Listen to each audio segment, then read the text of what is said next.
Umwanya wanjye suza abantu bari muri Australia. I love you guys. By'umwihariko ntabwo nzi amazina yawe kibazo. Nzimo arabahagarira. Umwe ndabasuhuje TBT ndetse n'abafana banyu. I'm absolutely proud of you girls. Ndishimye cyane ntishema namwe ku rwego ruri hejuru Because you are of a high dignity. Ego. Dignity na agaciro. Yeah. Muraba mufite Oh God. Muri ju.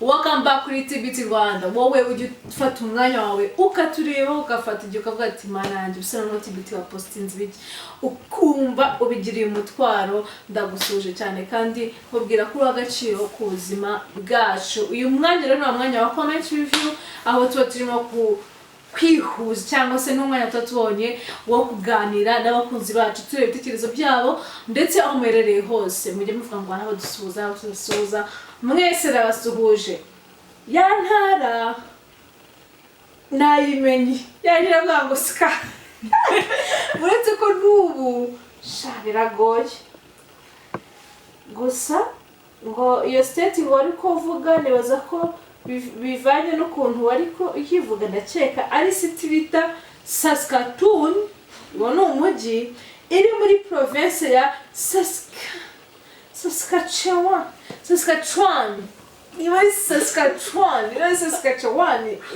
Genda kumera gutyo ngo ni murengerazuba bwa Canada. Abantu bari muri Saskatoon mu ntara y'Iburengerazuba bwa Canada yitwa Saskatchewan.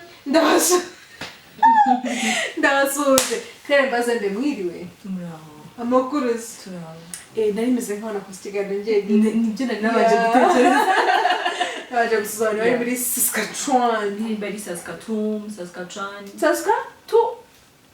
so to give ariza bari Tom ni ubwo merewe n'abantu bari Khartoum aba cyane ingabo z'u Rwanda ziri ya turasuje niba mujya mwiba mukabona kandi kutureba twandikiye twandikiye ngo ndabareba cyane ikindi ndasuhuza abantu bari muri Guinea Equatoriale hari Guinea Equatoriale na Guinea Conakry ari he muri Conakry abandi ndasuhuza abantu bari mu birwa bya Mauritius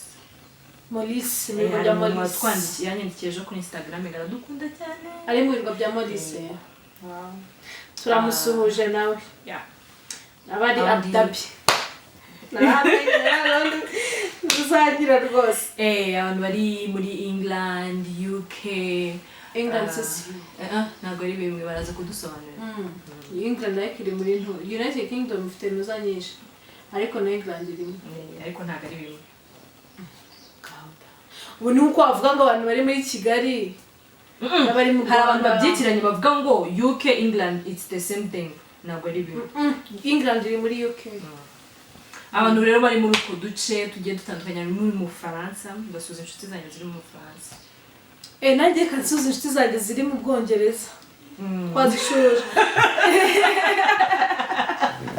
inshuti zanjye ziri muri Australia. Oh God inshuti zanjye muri Australia fata umwanya usuhuza abantu bari muri Australia neza kandi kuko hano turahatera amanota njyewe Juliet Mutamba fasha umwanya wanjye suza abantu bari muri Australia. I love you guys. By'umwihariko ntabwo nzi amazina yawe kibazo nzimo arabahagarira umwe rero by'umwihariko turagusuhuje na za nshuti zawe zose nshuti zawe zitazi kuvuga izina Claire Mbazende mbadusuhurize nanjye mfashe by'umwihariko uyu mwanya nsuhuza abantu bari muri Leta Zunze Ubumwe za Nyamirambo twikomereza Nyamirambo gusa tureba ni bangahe kuba bafite baraharisha Nyamirambo hari n'ubahagarariye Nyamirambo heza ntabwo fasha umwanya wanjye kandi uw'agaciro nsuhuza abantu muri Kanombe ziri Kanombe ndazisuhuje abantu bose bakunda tibiti bari i Kanombe ndabasuhuje niba twatangira comment review iki ni cya kiganiro tumaze gusuza abantu bari i Kanombe turasuza n'abari ku Gisozi nyine abantu bose dukurikiye muri Gisozi turabasuhuje abaturanyi banjye ariko Bwongereza twabasuhuje nabasuhuje twagiye reka dukomeze ariko abantu muri Kanombe ndacyabasuhuza reka dore kuri comment ya mbere hari umuntu witwa ndavuga izo kuri YouTube hari umuntu witwa Derek Mugabe ati I salute you TBT and its fans. I'm absolutely proud of you girls of high dignity. Thank you. ntabwo ndimo gusobanura twagiye Bon. I salute you TBT and its fans. ndabasuhuje TBT ndetse n'abafana banyu I'm absolutely proud of you girls. ndishimye cyane ntewe ishema namwe ku rwego ruri hejuru Because you are of a high dignity. ego Dignity ni agaciro. kibayiro Yeah. Muraba mufite oh god muri ju ndiko yavuze ndi gusobanura ziri gusobanura abantu nko muri eglise kwa kundi umuntu bavuga ko buri kintu wavuga urwego wawe Bakristo bavanye muri ju hejuru. Okay, twagiye. Thank you so much for this program. nakoze cyane kubw'iki kiganiro Surely you are my day by day teachers. mu by'ukuri muri abarimu banjye ba buri munsi Derek Mugabe wanyereka umukobwa utereta please ufite imito I hope it's not only me. ndizera ko atari njye njyenyine wanabona ndamuvandimwe byinshi nabizi Life is too short, but life is sweet but too short. ubuzima buraryoshye ariko ni bugufi ubuzima ko ari bugufi kandi bubishya wa muntu dukomeze You are a girl who can find it easy to have you girls who can find it easy to have a sugar daddy. We mukobwa byorohera. ugatangiye kuri comment Ni kuri cya kiganiro twavuga kuri sugar daddy. we mukobwa byorohera kuba wabona sugar daddy nyine wakundana na sugar daddy. You should have it in mind that lost virginity is never gained. ugomba kubishyira mu mutwe ko gutakaza ubusugi bwawe biba birangiye ntabwo wakongera kubugarura. That man of a woman who you are calling your everything, at first his wife was also his everything. uwo mugabo wundi mugore urimo kwita byose byawe bwa mbere na mbere yari byose by'umugore we. Exactly.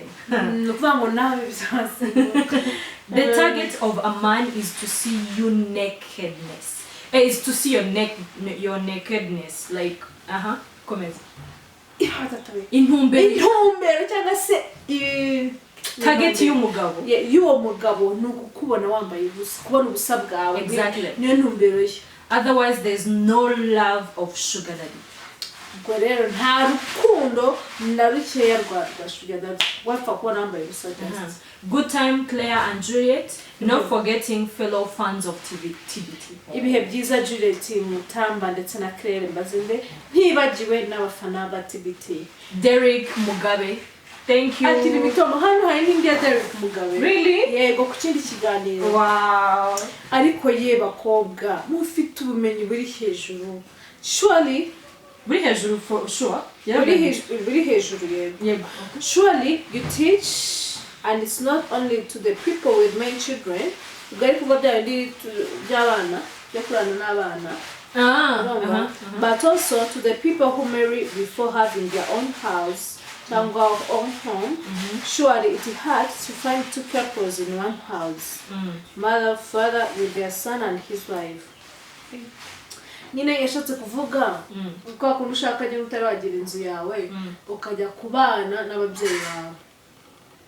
urimo kubyumva nyine hari abantu bagira bashaka nta nzu bafite bakajya kubana na mama wabo. nyine yego mama papa mukazana n'ahabyarira. yes yego hari indi comment. Okay, hari yitwa Umutoni ati igituma still ni ku kiganiro ngo igituma abagore bo mu Rwanda bari most likely gutumizaho inama z'umuryango. Nicyo kiganiro twakoze abagabo biyahura kubera intozi ibibazo byo mu ngo. Ati igituma abagore bo mu Rwanda bari most likely gutumizaho inama z'umuryango nuko bari vulnerable. baroroshe kwa Abenshi badepandinga ku bagabo babo ku bintu hafi ya byose bituma bumva nta control bafite. Iyo uri muri iyo situation kuba paranoide biroroshye guhora wikanga ko umugabo wawe ari kujyana amafaranga handi kuko wirirwa mu rugo ntabwo uba uzi ibyo arimo umunsi wose. Ntabwo nshyigikiye ibyo ariko tujye dutegereza tunatekereze kumva igitera abagore kumva badatekanye. Ntabwo mvuze ko abagore bose ariko babayeho ariko turabizi abenshi niko babayeho, ni nako byahoze bimeze kuva kera. Ntabwo mvuze ko abagore ari bo beza, ntimunyumve nabi. Okay. Undi yitwa Max Love You Made Max Love You Marie Claire. Uko yitwa Really? Max Love You Marie Claire. Nirinde bikubayeho.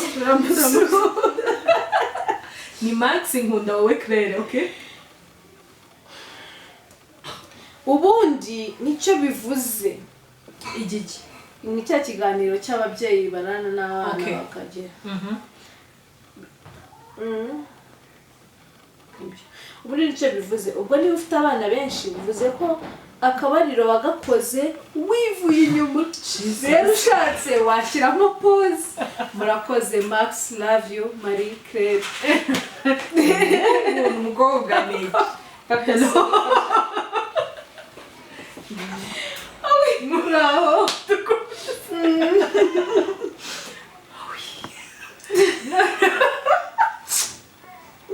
Ntabwo byoroshye. Exactly.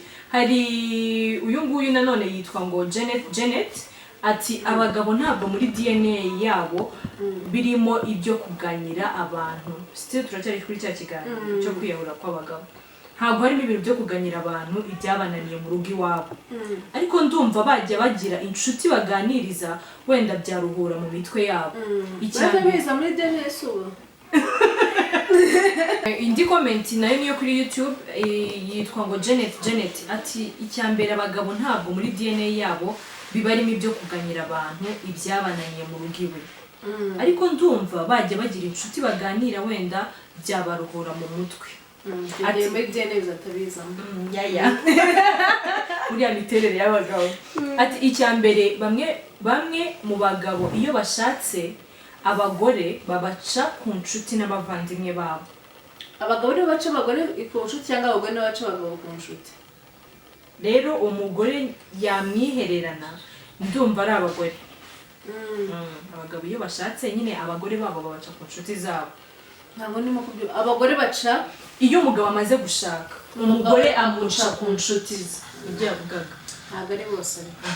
Ati rero umugore yamwihererana akamukorera icyo ashaka akabura aho abivuga kuko aba yaramuciye ku nshuti ze. Aho mvuze ku ruhande rw'abagabo bajye biga kuvuga ntawe uzabaseka. Yes. Marie Claire Ingabire kuri YouTube. Marie Claire batanya Marie Claire. Nanjye byambayeho yewe ubwo ni kuri kabyani by'abana bararana ababyeyi. Byambayeho yewe kandi atari wacu ushaka kandi nkabikora ntabishaka kuko nabaga nitwararika nari mu icumbi. Ariko ikibazo umwana waho twaranaga kandi akunda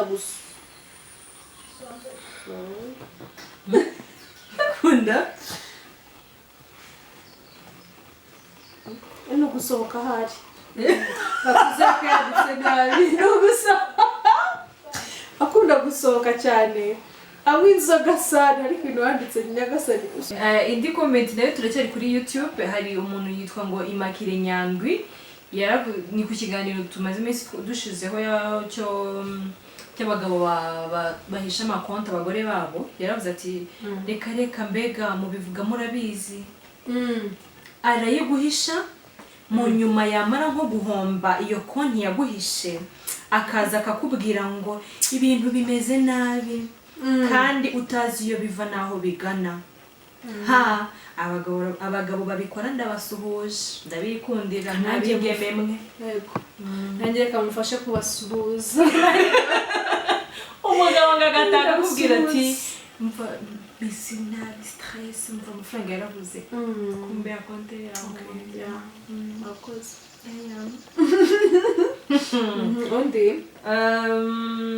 undi yitwa ngo imbaraga zo gutekereza muri aho turamutse.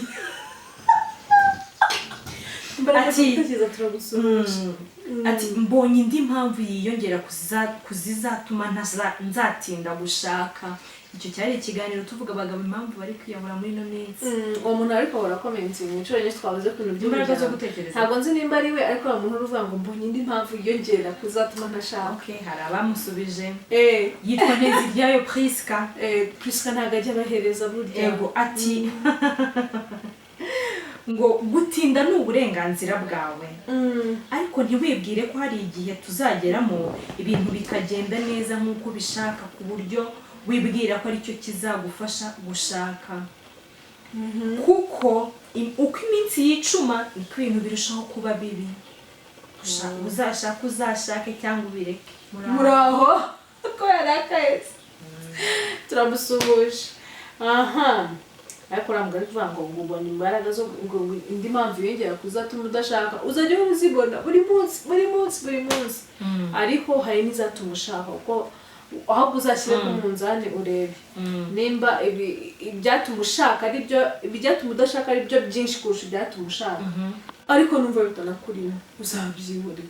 Niyo mubeshye aho kugira uzashaka umwana w'abandi ejo bikunanira umwandagaze uzabyihorere. Hari no kurushaho kubera padiri cyangwa kwiyimana mu buryo bwawe birashoboka. Kiriya kiganiro nanone ni icyo guhisha konti nyine. In this world you can't get any human being who can show you all his income please. Muri ino si ntabwo byoroshye kuba wabona umuntu ubwo yavugaga ku bagabo bahisha konti. Ntabwo byoroshye kuba wabona umuntu uzakwereka income ze zose. Ndazivuga gute? Ibyo yinjiza byose. Kubera iki? Ni ukuvuga ngo abagabo kugira ngo n'abagore muri generali. Dusanishije na topic twavugaga mu rushako. Ubwo ruvuga mu rushako. Nyine kubera iki? Ntabwo bibaho se. So am I stupid? Cyangwa there's something hiding you don't know. Narize kubivuga bitwaye iki? I don't know. Ese urugo rwawe ubukorera? Ahubwo sinzi ukuntu abantu bafata urugo. Nk'uko tukiri kuri iyo nuko ntayikoreye screenshot hari undi wamusubije aramubwira ngo ahubwo abagore benshi barazihisha ngo kugira ngo kubera ko abagabo benshi ngo barasesagura. Ngo azi n'umugore wahisha umugabo we konte agera aho ngaho yubaka inzu. It's a comment. Yubaka inzu aza kuyimurikira umugabo aratungurwa. Arishima yarazi umugabo we gusesagura ko. Ariko ubwo okay fine. Urumva we after case. Ariko zundi kubikwereka ubundi ariko ntabwo wabuswa amafaranga hari nanone. Niba umugabo usesagura. Gusa ntabwo ndikeza ko umuntu wajya nukabaho kubaka inzu umugabo atari umugore noneho umugore kuri umugabo se umugabo yajya nakubaka inzu ninde se nyine nibanga yo kwijana ubwo umugore ni intwari. Oya si nibyo niyo yayubaka ni intwari se kangaho kire nuko afite umugabo usesagura utazakora ikosa kujya kubaka utavuga utazwi ushobora kuyubaka umva iyo noneho wubatse mu mafaranga yawe gute nta muntu ugira amafaranga yarashatse nyine like yarashatse gute utasesaguye umutungo wanyu niba yaguye amafaranga yo guhaha. Okay dore aha amafaranga ari ayawe mwarasinye ivangura mutungo. Okay Shereka ari ivangura mutungo ariko nta mafaranga yawe ugira mu gihe cyose washakanye n'umuntu yose nayane uzajya kuyubaka utamugishije inama ejo kubwira atari gusika igisenge tuvugishije ukuri urabona iki kijyanye ngondebera iki gikuta ndebera izi nzu ndebera irangi washyiriye ndebera iki cyumba ukuntu kingana ntabwo nifuzaga iringana gutya ariko uwo ngo yavuze impamvu yabimuteye okay nanjye wenda ndabyumva pe aba ari umuntu usesagura birashoboka ko wabikora kandi umuntu wese abaza umuntu we n'icyo ushobora gukora so n'abagore bajya bagurira amazu abagabo babo a surprise ni imodoka y'ibirumvikana ariko inzu nyine muzabanamo kandi abagabo bakunda ibintu nk'ibyo kubyikorera kuko n'ibyo ubutazi ngo sima iki n'ibiki ariko buriya Zuwe yashatse ko nta kibazo atashuka umuntu muri komenti ejo nawe akajya kubaka bakayigusenyeraho yamara kuzura akayisenya akavuga ati none umwe wo kwanga agasuzuguro ndayisenye ngiye mwinende umwana w'umubanda akabaciyeho ndi comment comment zose ko zihari in this one iyo wayisomye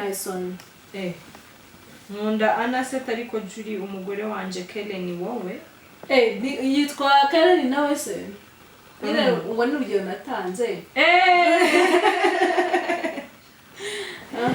okay uyu nawe yitwa ngo Celine niyo ati mwibagiwe kuvuga umugabo ugira imodoka akamara nk'umwaka umugore batarayikandagizamo n'ikirenge n'inshuro n'imwe abo nabo tubasuhuza muraho mfashe umwanya wanjye kandi bibaho cyane ibintu nayitwika really ugasanga mu rugo hari imodoka imwe kandi y'umugabo kereka ari y'akazi wenda tuvuge ari imodoka ikora ya company runaka y'akazi kese no ari imodoka ikora tuvuge ni nka Daihatsu cyangwa ni taxi ikora ari mu Range Rover arabyuka akajya ku kazi umugore akajya gutega bus cyangwa nande n'amakayisase ya 10 kubara banaca are akora kumaze hubaza umuntu atunga imodoka se gikandagiremo no kandi ukayijyamo rimwe mugiye gusura nko mu rugo kugira ngo yerekane ko nawe yagutwaye shaje ibintu birahari we nese kubera hako ubundi bagenda mu modoka z'abagabo babo ni bangahe batazifite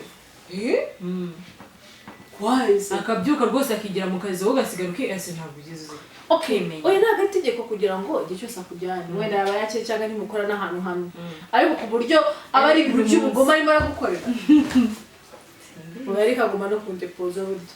Nisubi. Burya ndanisubi. Agenda tese. Kereka dasize. Oya. Oya. Okay. Nuko yahandi bibera kaga. Tujibihesa. Ugasanga umunsi umujyi ijyana. None nagiye gutega bisi. Si yacu. Abagabi. Ngaho yanyu warayimushakanye.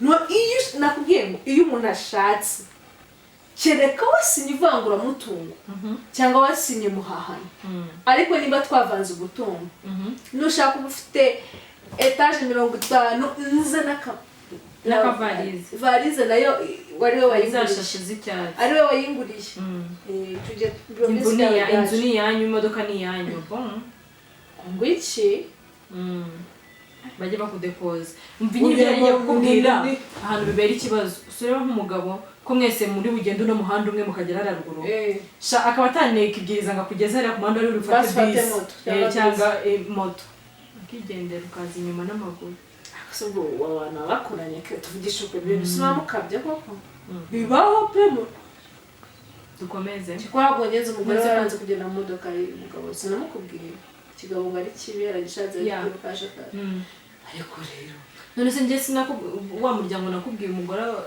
ubana n'umugabo we nta munsi ni umugabo afite imodoka nta umumama mu rugo rwegeze kujya ahantu kure mu ntara muri bino bihe byantoze bya covid cyagiye barafunguriye imodoka abafite amamodoka kwaziga abura ukuntu avaho mu ntara kandi umugabo afite imodoka Sara baje gutinakigumiranye ubundi sugo n'urwo n'abajyayo umva dusara bagana ku musozo hari ndi comment umuntu watwandikiye muri Amerika ntabwo turi mu muvugizi naho ni kuri WhatsApp ni kuri icyo kiganiro twavugaga cy'abana bakanirwa yaravuze ati umva ngiye hari abana bo mu bakirenzi bigeze gutoroka iwabo bageze peage bakora accident umwe wari umunyamahanga ari n'ikinege ahita yari yaje kwiga mu kigo kimwe cyo mu Rwanda cyahanga turamuzi dusuza abana bo mu bakire fasha umwanya wanje abana bo mu bakire nani projet nimba bari baturi gusuhuza turabasuhuje abana bo nzi ko ari abanyabye abanyabye namwe turabasuhuje ariko Brian yaravuze ati njyewe iyo mvuze ngo ngenda umwana w'umukire abantu bamwumva bari kubidutaho ufite ikihe kibazo ndi umwana w'umukire ntabwo ndi umukire ngenda umukire ujya kuba umwana w'umukire se ati umwana wo mu bakire wese ni umwana uzi kwishakishiriza burya n'umwana wiguriye igare rye kuko ino ujya ubivuga ku mwana wiguriye igare rye aryitware nta kintu waza uvuga utwaye imodoka y'iwanyu bakuguriye burya ndakugonga tuvuge kuri rya zina ubundi barivuga ngo mikro jeno ni ibiki yitiranywa n'utunini two kuboneza urubyaro niko batwita ngo mikro jeno cyangwa niho bahereye bamwumvira izina ni ibyawe mubyeyi ntabwo ari atake please rwose urabizi ko tukwemera mwana wo mu bakire ijambo rero ijambo ari mikorojene ubu ni ndarimwe niko yitwa bisanzwe ndashaka ko hariho yabasobanuzi ijambo ari mikorojene tugaruke kuri icyo kibazo cy'abana bo mu bakire ikirenge cyapfuye disi ngo bari byo kubakanira bagatoroka bakora impanuka peyaje umwana ahita apfa bibaho nyine tu sorry comment review ndumva tuzinyujemo amaso nawe mukomeze mudahe comment ariko abantu ba WhatsApp ntago mukiziduha muri iyi minsi sinzi uko byagiye mwikubita agashyi ntago rega bakireba n'ibiganiro se views we ntizibikwereka wa mugani se watanga comment utareba ikiganiro ubundi se ko turi kubivuga n'uri ko atari bukirebe twagiceceke tumwakikubisa agashyi ko bikuta agashyi ko n'itareba ibiganiro barakikubitira hese batabyumvira dore nka bya bindi abantu bakererwa inama uyoboye inama umuyobozi atangira gutuka abahari muri amasaha bageze kandi bo bahageze abo turi kubwira bareba ibiganiro ni nyine ni nka bya bindi muri classe yatukaga barimo abandi baryamye iri shuri ryanane kandi ababwira bariryamye ibihe byiza abavandimwe cyo kuza n'utakora subscribe please do it reka basi tugeze 50 sibyo nibyo ukuntu mbona akana keza bikabonera gukora subscribe tipitirano nakagaruka comment review ni ubutaha